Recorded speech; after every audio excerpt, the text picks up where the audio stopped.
Hello everyone, another week, another video. So we moved inside again because the cicadas are being just terribly loud.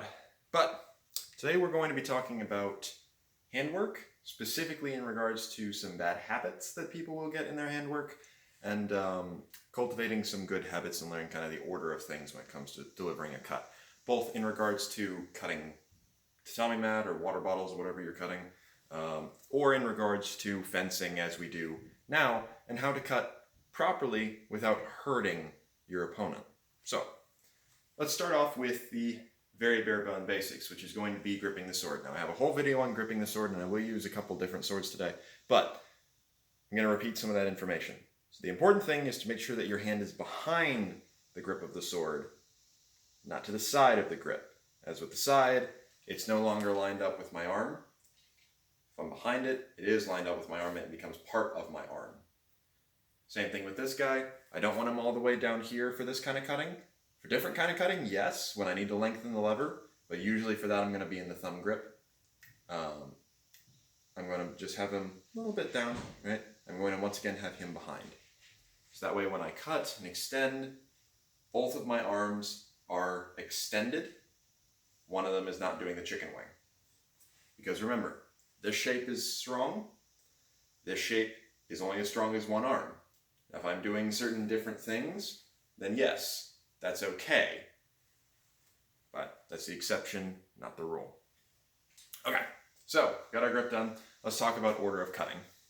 So the very first thing that there's a couple steps. There's preparation, extension, power, and follow through, if you will, right? Now, preparation is going to be preparing for your cut. Usually, this becomes more vital if you are in a point forward guard. So for example, if I am in right flug, if I want to do an overhow, I need to pull the tip back. I just have to. I can't execute a proper good overhow from here. I need to pull the tip back and then cut through. However, with quite a few guards, which is why they were popular, for example, Vamtag, I don't need to prepare. There's no reason for me to prep this at all. All I need to do is get into extension. So let's move on to that. So, extension. Here I am in my Vamtag. I am going to move the tip of the sword first. So I don't want to be shooting my hands out there. I don't want to be shooting the middle out there. I want to be shooting the very tip of my sword out as fast as I can. The reason for this is that one, tip velocity, and two, I want to create this shape against you. Here, there is steel between me and my opponent, which is important because that's how I hit him. That's also how I defend myself. If I stick my hands out first, hands are going to get hit. If I stick my middle out first, hands are probably going to get hit, and this has no leverage. If I stick my tip out first, the crossguard slots into position to defend my hands. My tip is out there. Even if I don't hit, I am defended. Okay? Now, as we know, we're cutting down at a 30 or 45 degree angle, so we make that nice shape, and it's going to give us some more defense. But the way I achieve this is actually, it's a lot like fishing. I use this analogy a lot, but apparently not many people here in Alabama have been fishing. So if you have, you'll get this. But the idea is that I'm going to push with my lead hand. I am also still pushing with my my offhand, a little bit less so when it comes to the longsword, but I'm going to push so that the tip shoots out first and extend, right? Boom. Now, I am not locking my arms here. I am extending them, but they are not locking, okay? Another important thing, keep your elbows in, don't let them flare out. Sometimes they will, but in general this, where they come in tighter to the core, just lines up more with the sword, stronger. Boom, okay? You may even be hearing the sword wind that I'm getting, which is good, because that means that my sword is cutting on the right angle, and I'm getting enough power to slice through the air. But once I've got extension, now I need to start thinking about power. Now power can come in a variety of ways. It can come in a passing step, it could also come in a volta stable, it can come in a lot of things, right? For the backsword, it could come in the lunge. But the idea here is, when should you employ power? The sword needs to move first, specifically the tip of the sword. Now once it's going, that's when I step or turn or what have you.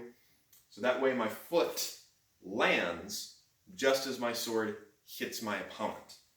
This gives me the maximum amount. Now it's not always going to happen exactly like that. That'd be preferred.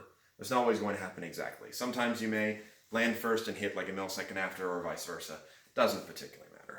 But that is the ideal I want to train for, so that everything is happening in conjunction. Now, I'm not just doing one step. You can, of course. I am following through, hit, and through. That's with my little compass step we talked about last week. I'm back fully into guard. I'm good. Now, if I've hit the target, or he's parried or something, then my follow through becomes settling myself against what he's doing. But we're not worrying about that today. So, that's my preparation, extension, power. Now we deal with the follow through. Now, a quick side note before we go into that, which is the idea of the flick. So, what is the flick? The flick really comes up when you start cutting tatami mat or water bottles or what have you, and it's just a little bit of extra tip velocity. So, when I am cutting a stagnant target and looking to actually go through, what I will do is I will extend, and as I'm hitting, I will let my wrists relax ever so slightly. So I get this little flick, if you will. The idea behind this is that extension, power, little bit of extra that slices through the target some more. All my best cuts have had the flick. Do you always have to do that? No, not at all. And some cuts you don't need to, right? For example, I do not need to really flick on Unterhaus. It's just overs. Anytime you're doing a Grubfile, you're pretty much just doing an extended flick. But that is a little guy to be aware of. How do you achieve the flick? When you're about to hit, or you have started hitting, you just push with your lead hand once again, and let your back wrist relax, and it will drop through. This is particularly important if you're doing things like the Scheitelhau. But anyhow, so we've got preparation, extension, power, and then follow through. And that's how we deliver a cut. Now, that was with the longsword. I'm going to show the same thing with a couple other swords so that you guys get the idea. So, first on the list is going to be the farthest from longsword I can really get, which is a backsword. This still has all the steps, okay? So I'm here in the outside guard, preparation, because I'm going to do a one cut, preparation, extension, power, follow through. Follow through now becoming my recovery. Because I don't want to stay out here. I mean, I will sometimes, but I prefer to return, oftentimes the Molyneux, back into guard. So here's that again. Preparation, extension. So now my extension is happening with my wrist and my arm coming out. Preparation, extension, power, follow through. Make sense? Okay. Now, let's talk about a bad habit that often appears, which is the idea of cutting with Lego man arms is what I call it, and what it does, how it hampers you. So what do I mean by cutting with Lego man arms? Basically, I mean that you're not doing this. So anyone who's played with Legos knows that their hands are rigid. They can turn this way, they can turn this way, but they cannot do that. And if they do that, then you probably need new Legos, right? So this means that if I were to cut like a Lego man, that would be my cut. There's no extension going on.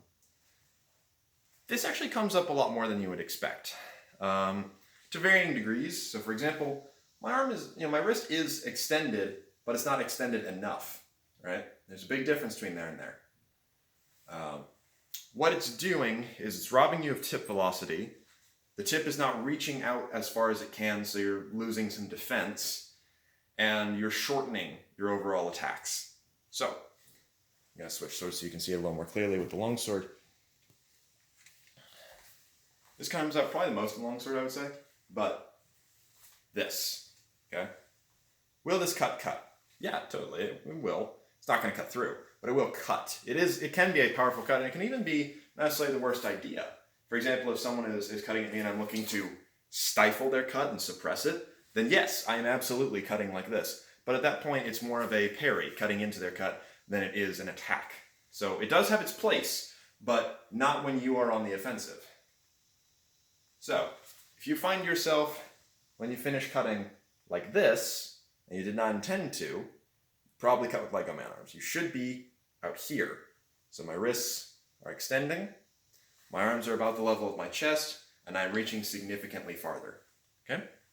Lego Man arms also appear when you're cutting from below. Oftentimes what's happening here is you're just raising your arms and not extending them. So I'll do it really slowly as a point of reference. So I'm just raising my arms here. I'm extending my arms here. Hopefully that showed a little bit of difference there. But Lego Man arms, not something you want to get into the habit of unless you're employing it specifically. It's a good habit if you're doing it specifically for certain things, not if you're doing it all the time. So that's what those are. Now, sometimes I hear a couple, not often, but sometimes I hear people argue, oh, but that's the way you cut with a curved blade. I'm going to prove that's wrong. So, for example, here I have my bokken. Even when I am doing things in the Toyama Ryu style, which is the only style I am directly familiar with, I am still here, right? My wrists are extended. So that way when I cut here, I am still extending through. That extension and everything is still happening. I don't have to push it as much with the longsword, as because it's kind of already out there. It's a little bit more meant for that, if you will, but everything is still pretty much firing the same way it normally would. I am not cutting here. Now, there are times you will cut here. For example, one of the kata is to draw across here and then thrust, but that's because I'm pulling the sword clear and then attacking, as opposed to, even when I'm cutting out of a target, there's that wrist extension again to hit it, then follow through. So, that still happens here. Will there be situations where you don't? Absolutely. I'm super up close to someone, then, well, even then, I'm not really necessarily cutting with Lego Man arms. So, if I'm super up close to someone, which appears a lot more in Japanese-style sword systems, I've noticed, but if I'm against someone, and I'm draw cutting them as I move past them, you may think, oh, well, then my wrist is like this. Well, no. It's like this because it's being forced to be like that. If I am pushing into someone, that wrist is extending, and I am trying to get the tip of my sword through them if I can, because that just means more power, more slice, more damage. So even then, I am not cutting with Lego Man arms, I'm cutting without them and being forced into it. So that's something to consider. And on that note, and I will talk about this in detail in another video sometime because it's super important. When you're doing hand slices with this, it's not here, slice, it's here, through them. That's also going to give you way more leverage to push their hands down. We'll go over that in another video though, because it's really quite cool and also super important. Now, here's where we get into the tricky one. I have a sword here, and that's my tulwar again, that physically doesn't really allow me to extend quite the way I want to. So if I extend out, that disc guard is digging into my hand. Now, I have big hands, so that is probably part of it. If I had a sword made, I'd have the hilt a little bigger of this style, but still, it would still bite into me. I know it would. So, I cannot extend out quite as much as I want to. However, that does not mean I'm cutting like this. I am still extending as far as I can comfortably. And with a little bit of practice, it still feels fine. But I'm not leaving it purely here. Not that I can't. I certainly can. And some reconstruction / living tradition shows things being a little closer. However, if I want to get that little bit of reach, I can extend just a little bit. And it really at that point becomes more about my positioning and my footwork to hit the target. So even with a disc guard, I am still employing that movement because I need to. It's what makes the cut good. It's what gives me reach. And, I am a proponent of, if they're over there, I'd like to be far away from them when I hit them if I can, so they don't hit me back. Okay. So, we've gone over how to cut. So we have preparation, extension, power, follow through, right? Whatever that follow through may be it putting you into a guard, or be it returning back at a distance. And then we have not cutting with Lego Man arms. Remember, Lego Man arms are this. We want to do this. The only other bad habit, I would say, that I see when it comes to cutting would probably be muscling it too much. So you can cut very fast. Everyone can cut very fast. Speed is not a difficult thing to achieve, right? That is a fast cut. Now, the trick with it is making sure that your cut is doing what it needs to do. Everything is firing. I don't need to try and whip it through the target. We were test cutting recently, and guy first time cutting, and he did well, don't get me wrong. I'm sorry to harp on you, you know who you are, but was swinging too quickly, and this threw off his accuracy. And when he did hit the target, he had enough momentum that it was starting to scare me in regards to his legs, right? I want to have enough to get the job done, no more. I want to be thinking about cutting like landings, okay? I'm walking up a staircase, and you'll hear me repeat this again. Landing 1, landing 2 is long and work, landing 3 is over. I'm safe as long as I'm here, here, or here. I am not safe here or here, between those two positions. I want to make sure that I have enough power and velocity, etc., to get the job done, but not so much that I can't stop here comfortably. Rather than saying stop, let me say instead, I should terminate there comfortably. Because I am not stopping myself, right? I am not going and stopping it, because what that does is it ruins my velocity and you'll start cutting with Lego Man arms. Instead, I am just ending there, because I have no further velocity to give. Nice, missed the light. Anyway, so there's your extension, preparation, extension, power, and follow through. Shouldn't need any more than that. Practice slow at first. You're not going to have, in sparring, etc., it's not going to always be amazing cuts. Sometimes it's going to be relatively meh cuts that when you're test cutting, you're like, wow, man, I got to use these more in fencing. And then when you fence, it's like, wow, I got to get faster at doing these, right? So actually on that note, let's talk a little bit about hitting our opponents and not braining them while cutting correctly. So, I'll use a different sword. I'll use this sword. When striking our opponent, we want to strike with here. Okay? Sometimes you'll hit with here. We don't want to be hitting with here. If you're hitting with the strong, you've probably moved up too close to them. If you're hitting with the middle, that happens, it's okay. Hitting with the weak, that's ideal. One of the biggest things I see happen is people will hit with the middle, they'll cut with the Lego Man arms, and just thunk into them. That puts all that momentum just solidly into them, especially if you hit somebody on the side of the head, that's a lot of force. Instead, when I cut with the tip, my momentum is hitting them, but I'm hitting them at my max extension, and it's really just more of a tap. Because since our swords aren't sharp, if they were sharp, they'd be digging in. But since they're not sharp, the lightest part of the sword may hit the fastest, but it's not hitting with all the weight behind it. The weight is behind it in regards to, the rest of the sword is doing its job guarding me, but when it hits, it really doesn't hit with that much force. This is especially true when it comes to strikes like the Zwerkow. The Zwerkow is rather infamous for braining people. Where I'm striking here in this helicopter motion around my head. The wider out and away from the opponent I am, so I hit the tip, the better. Versus if I'm up close to you and I'm hitting you like there, that sucks. On opdamons, takeoffs, another place people get brained all the time, right? I slide around and I cut. A lot of people are stepping up too close and they end up cutting with the strong / here. What I prefer to do and what I advocate doing is that So if I'm going to take off against my opponent here, I am going to slip, and then when I go over here, I'm going to step wide and just extend. I'm not adding any shoulder to it. Now sometimes they push your blade down, you have to roll, but again, extend rather than chop.